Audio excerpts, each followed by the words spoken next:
मैं 2 दिन के लिए रामपुर जाना चाहता हूँ। इसमें पूछने की क्या बात है मुनीम जी? सुनो, 1 गिलास पानी देना। क्या? 1 गिलास पानी ले आओ। ना तो मैं आपकी नौकरानी हूँ और ना ही आपका छोटा भाई जो आपका हुक्म सुनते ही दौड़कर आपके लिए गिलास पानी ले आऊं। मेरे बाप के घर में मेरे एक इशारे पर 10 नौकर हाथ बांधे खड़े रहते थे। ये मत भूलिए कि मैं एक अमीर बाप की एक लौती बेटी हूँ। आप तो उम्र में बड़े हैं ना, किससे किस तरह की बात की जाती है इतनी तमीज तो आपको आनी चाहिए। Mind it.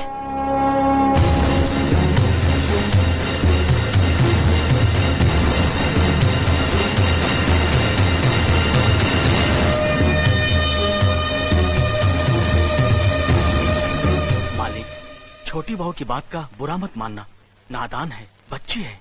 गलती हमारी है मुनीम जी। हमने ऐसी लड़की को काम करने को कहा जिसे काम करने की आदत ही नहीं है। बड़े भैया, पानी। नकुल, वो ट्रैक्टर रिपेयर करवा लिया ना? जी करवा दिया।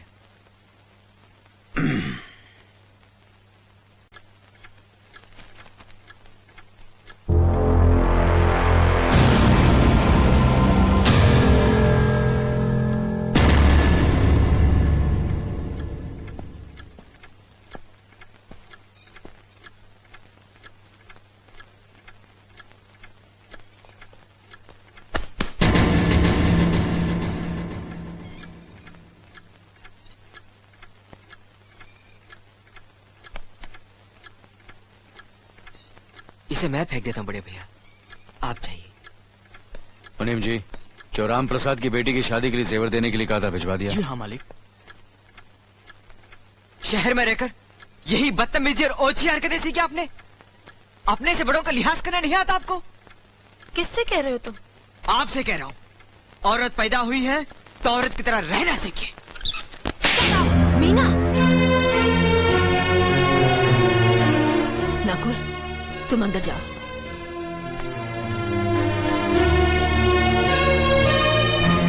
पागल हो गई हो तुम? औरत होकर एक मर्द पर हाथ उठाती हो? इतनी ऊंची घराने की बहू होकर ऐसी नीच हरकत, शर्म नहीं आई तुम्हें? कौन सा ऊंचा घराना? ये जहाँ सिर्फ एक आदमी राजा है और बाकी सब उसके गुलाम। मीना, चिल्लाइए मत। आप मेरी सास नहीं है। जिस तरह आप इस घर की बहू है वैसे मैं भी हूँ। बहू हो तो बहू की मर्यादा में रहो। मर्यादा की रस्सी में तो आप जैसी जाहिल और गवार औरतें बनती हैं। मुझ जैसी पढ़ी लिखी मॉडर्न जमाने की लड़की नहीं। Uneducated idiots. Excuse me. I'm not an illiterate. I'm a graduate from the University of Allahabad. I am aware of the modernization of women, but I have not forgotten my culture, my customs, my traditions and my values. And most of all, I'll never ever forget that I'm an Indian woman. Modern जमाने की औरत भी औरत ही होती है। उसे भी मर्द ही ब्याह कर ले जाता है, मर्द को ब्याह कर वो नहीं ले जाती। जमाने ख्याल और लिबास बदल देते हैं, औरत की शरीर की बनावट नहीं। लोग तुम्हारे ख्याल की लड़कियों को लज्जत का सामान भले ही समझते हो, इज्जत के काबिल कोई नहीं समझता। इज्जत आज भी उन्हीं औरतों की होती है जिनकी आंखों में हया हो, लाज हो, शर्म हो। हम नहीं कहते कि तुम बंदिशों में रहो, लेकिन अपने दायरे की सीमा को मत भूलो। लड़की जब अपने माँ बाप के घर होती है तब उसके कांधों पर अपने ही घर की इज्जत का बोझ होता है, लेकिन जब वो बहू बनकर ससुराल जाती है तब उसके कांधों पर एक नहीं 2 परिवारों की इज्जत का बोझ होता है।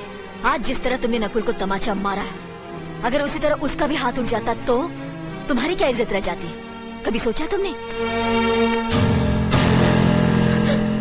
क्या बात है मीना?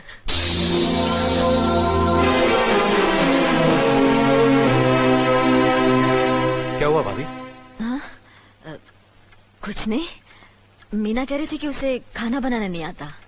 हमने सोचा कि 2-4 खरी खोटी सुनाने से ही सीखेगी, तो सुना दिया। बस रोने लगी। क्यों अर्जुन, हमें तुम्हारी बीवी को डांटने का भी हक नहीं? क्यों नहीं, आप हमारी भाभी माँ हैं। आप मार सकती हैं, डांट सकती हैं, कुछ भी कर सकती हैं।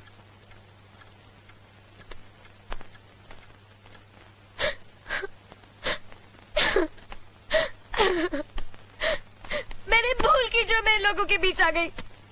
मेरी तो इस घर में कोई इज्जत ही नहीं है। जब देखो तो सब मेरी इंसल्ट करते रहते हैं। मैं कब से रो रही हूँ, तुम पूछ भी नहीं रहे हो कि मैं क्यों रो रही हूँ। बेकार हो रही है तो कौन पूछेगा? अच्छा, तो मैं तुम्हारे लिए और इस घर के लिए बेकार हो गई हूँ। अरे बेकार तो तुम हो गए अपने परिवार के बीच में रहकर। मैं कब से बोले जा रही हूँ और तुम हो के सुन ही नहीं रहे हो। इंसान की चीख सुनकर लोग शुभ अशुभ का विचार करते हैं, लेकिन जब मेंढकी को जुकाम होता है उसकी चीख की कोई परवाह नहीं करता। ये मत भूलो कि जब मेंढकी चिल्लाती है तो आंधी और तूफान आते हैं। आंधी और तूफान आएंगे तो उसका नतीजा तुम्हें ही भुगतना पड़ेगा। तो फिर ठीक है, अब मैं तुम्हारे साथ तब भी रहूंगी जब तुम मेरे साथ मेरे डैडी के घर रहोगे।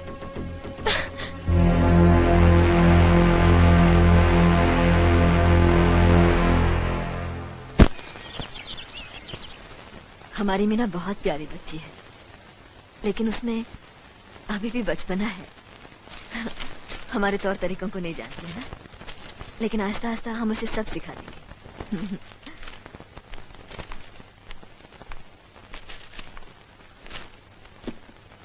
बड़े भैया, ये अपने घर जाना चाहती है। जाना भी चाहिए। 4-5 महीने हो गए, मायके की याद भी आती होगी इसे। और अर्जुन, तुम्हारे ससुर जी तुम्हें कई बार बुला चुके हैं, तुम भी कुछ दिनों के लिए हो आओ, तुम्हारा मन भी बहल जाएगा।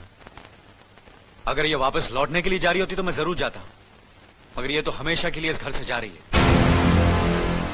कैसी बातें कर रहे हो? अगर तुम दोनों के ख्यालात एक दूसरे से नहीं मिलते तो इस मामले को घर की 4 दीवारी में बैठकर आपस में सुलझा लेना चाहिए। बहू शहर की पढ़ी लिखी लड़की है, उसे गांव की रीति रिवाज के बारे में क्या मालूम? ये तो तुम्हारा फर्ज बनता अर्जुन कि तुम उसे हमारे तौर तरीके सिखाओ। सिखाने से कोई फायदा नहीं बड़े भैया, ये खुद को इस माहौल में डालना ही नहीं चाहती, इसलिए भेज रहा हूं। अच्छा, तो तुमने फैसला भी कर डाला? बड़े भैया, बात यह है कि मैंने मीना को, तुम बहुत समझदार भी हो गए हो ना, तो फिर तुम्हें इतना तो समझ लेना चाहिए, अगर बहू अपने आप को बदल नहीं पा रही है तो तुम बहू के मुताबिक बदल जाओ। आखिर वो तुम्हारी पत्नी है, उसका साथ देना तुम्हारा धर्म है। तुम्हारे भरोसे ही तो उसने अपनी सारी जिंदगी सौंप दी तुम्हें। अर्जुन, मेरे दर्द पर तुम तड़प उठोगे, तुम्हें तकलीफ होगी तो मैं रो दूंगा, क्योंकि हम दोनों एक ही मां की संतान हैं। खून का रिश्ता है हमारा, मगर पत्नी का नाता उससे कहीं ज्यादा गहरा होता है, क्योंकि वो पराये घर से आकर अपनों से कहीं ज्यादा अपनी हो जाती है, परछाई बन जाती है हमारी। पति शरीर है तो पत्नी उसकी आत्मा है। पत्नी ही पति के जीवन को सही अर्थ देती है, उसे कामयाब बनाती। पत्नी के बगैर पति बेजान और बेमाने हो जाते। अगर आज तुम अपनी पत्नी को हमेशा के लिए उसके मायके छोड़ाओगे तो यह गांव, यह समाज क्या कहेगा हमारे बारे में? जरा सोचो अर्जुन, न्याय के सिंहासन पर बैठकर जो लोगों के अच्छे बुरे का फैसला करता है, अगर उसी के घर में नाइंसाफी होगी तो लोग हंसेंगे हम पर, किसी को मुंह दिखाने के काबिल नहीं रहेंगे हम। बड़े भैया, मुझसे भूल हो गई, मुझे माफ कर दीजिए। मुनीम जी। जी मालिक। जायदाद के दस्तावेज लाइए। जी अभी लाया। बहू, पति ही पत्नी की असली शक्ति होती है। हमारे पुरखों ने कुल धर्म पत्नी के बारे में कहा है, जो पति के काम में उसकी मददगार हो, उसे अच्छी सलाह दे, जो दासी की तरह उसकी सेवा करे, मां की तरह उसे खिलाए पिलाए, लक्ष्मी का रूप हो और धरती की तरह उसमें सहन शक्ति हो, वही आदर्श पत्नी होती है। औरत की सोच मर्द का मुकद्दर बनाती है। वो जब बनाने पर आती है तो कुटिया को महल कर देती है, और जब बिगाड़ने पर उतरती है तो महल को मिट्टी का ढेर बना देती है। मालिक, ये जायदाद के दस्तावेज हैं। हमारी जमीन जायदाद कहां कहां है और कितनी है, उसका हिसाब किताब ना बाबूजी को मालूम था, ना हम तीनों भाइयों को मालूम है। बहू, तुम पढ़ी लिखी हो, आज से इसका हिसाब किताब तुम देखोगी।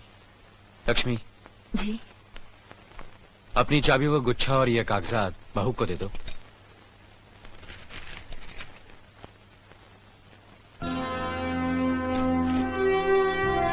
आज से तुम इस घर की मालकिन हो। तुम जहां कहोगी, जिस कागज पर कहोगी, हम तीनों भाई चुपचाप आंख बंद करके दस्तखत कर देंगे।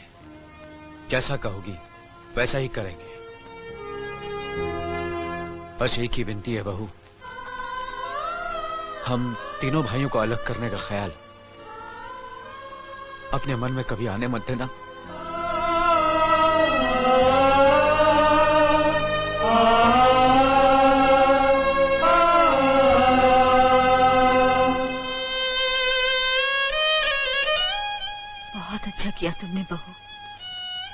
बहुत अच्छा किया। इनकी आंखों में आंसू देखने की हमने सपने में भी उम्मीद नहीं की थी, लेकिन तुमने हमें दिखा दिया। बहुत अच्छा किया तुमने, बहुत अच्छा किया।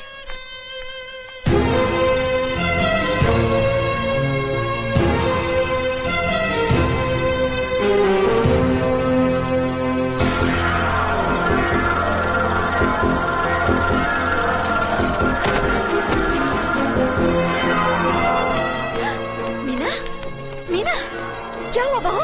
मीना, मनी जी जल्दी से डॉक्टर को बुलाइए।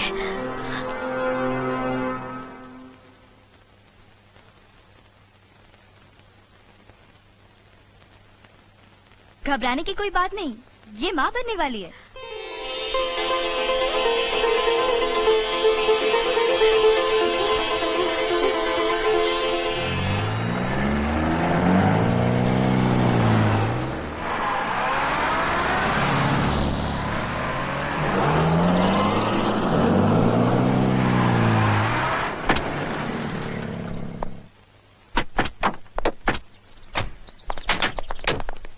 आप लोग यहीं ठहरिए, मैं ठाकुर साहब से मिलकर आता हूँ।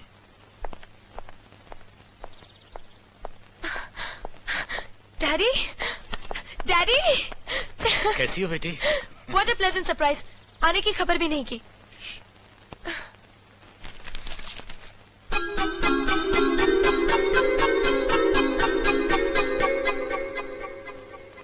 ठाकुर साहब, पाए लागू। समझी जी, आप अचानक यहाँ कैसे? तशरीफ रखिए, बैठिए ना। आपके बराबर बैठने की मैंने कभी गुस्ताखी नहीं की, तो आज कैसे करूंगा? बहुत दिनों बाद हम लोग मिल रहे हैं। कहिए, आपका कारोबार कैसे चल रहा है? आपकी कृपा और आशीर्वाद से ठीक ही चल रहा है। दिल्ली में इंडस्ट्रीज मिनिस्टर के साथ कब की अपॉइंटमेंट ली है? कल सुबह 11 बजे सर। इनकम टैक्स केस का वकील ने कहा है कि 15 तारीख की हियरिंग में मामला क्लियर हो जाएगा। आज एक्सपोर्ट का माल जापान के लिए जहाज से रवाना हो जाएगा ना? जी हाँ सर। नमस्ते ठाकुर साहब। नमस्ते नमस्ते नमस्ते। अरे दीनानाथ जी, आप लोगों ने यहाँ आने की तकलीफ क्यों की? मैं आपकी संस्था के लिए गवर्नर साहब से बात कर चुका हूँ, आपका काम हो जाएगा। धन्यवाद, बहुत बहुत अरे गोपीनाथ जी, होम मिनिस्टर ने वादा किया कि आपके भाई का ट्रांसफर जल्दी ही हो जाएगा। Thank you sir. Daddy, good morning daddy. Good morning my child. आप कहीं जा रहे हैं क्या? हाँ बेटी, एक जरूरी काम से दिल्ली जा रहा हूँ। अपना ख्याल रखना। हाँ? ओके। Okay, bye. पास में ही फैक्ट्री के लिए जमीन देखने आया था, सोचा आपके दर्शन करता चलूं। अब इजाजत दीजिए। इतनी जल्दी कैसे जा सकते हैं आप? भोजन तो करते चाहिए। माफ कीजिए, आप तो जानते ही हैं, बाप बेटी के घर का खाना तो क्या, पानी भी नहीं पी सकता। शहर में रहकर भी अभी भी आप इन बातों को मानते हैं? शहर में रहूं या गांव में, मैं अपनी परंपरा और संस्कार कैसे भूल सकता हूं? आखिर मैंने इसी मिट्टी में जन्म लिया है। अच्छा, चलता हूं। अजी, कम से कम बेटी से मिलकर उसकी कुशलता तो पूछ लीजिए। ये क्या कह रहे हैं आप? मैं इतना ऊंचा नहीं हूं कि अपनी बेटी की कुशलता पूछकर आपका अपमान करूं। ठाकुर साहब, ये तो मेरी बेटी का सौभाग्य है कि वो इस मंदिर जैसे पवित्र घर में बहू बनकर आई, और फिर आपकी छत्र छाया में तो वो कुशल हो गई ही।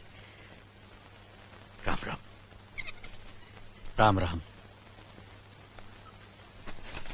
बेटे, जिस तरह तुम मैके में चहकाती रही हो ना, वैसे ही अपनी ससुराल को भी महकाती रहना। जी।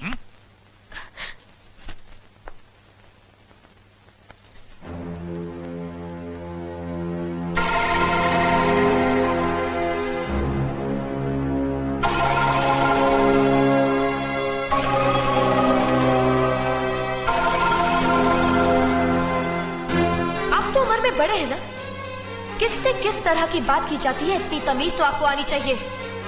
Minded minded minded minded minded. बड़े भैया, अरे? मुझे माफ कर दीजिए। क्या हुआ? मुझे माफ कर ये दीजिए। क्या कर रही हो? अपने पापों का प्रायश्चित कर रही हूँ। मैंने आप जैसे देवता का अपमान किया है, आपका दिल दुखा है, मुझे माफ कर दीजिए बड़े भैया, मुझे माफ कर दीजिए, मुझे माफ कर दीजिए। लक्ष्मी, मुझे माफ कर दीजिए बड़े भैया, बड़े बड़े भैया मुझे माफ कर दीजिए, मुझ पर तरस खाकर मुझे माफ मीना कर दीजिए बड़े चलो भैया। उठो, तुम्हें ऐसे नहीं बैठना मुझे चाहिए, माफ इससे बच्चे पर असर पड़ेगा बेटे। मैं आपकी भी दोषी हूँ दीदी। आपने जेठानी की जगह माँ बनकर मेरी गलतियों को बर्दाश्त किया और मैं अब भागन आपकी बेटी न बन सकी। मुझे माफ कर दीजिए दीदी, मुझे माफ कर दीजिए। अब चुप भी हो जा। तो हमने कब तुम्हारी बात का बुरा माना? हाँ, पगली, रोते नहीं, रोते नहीं।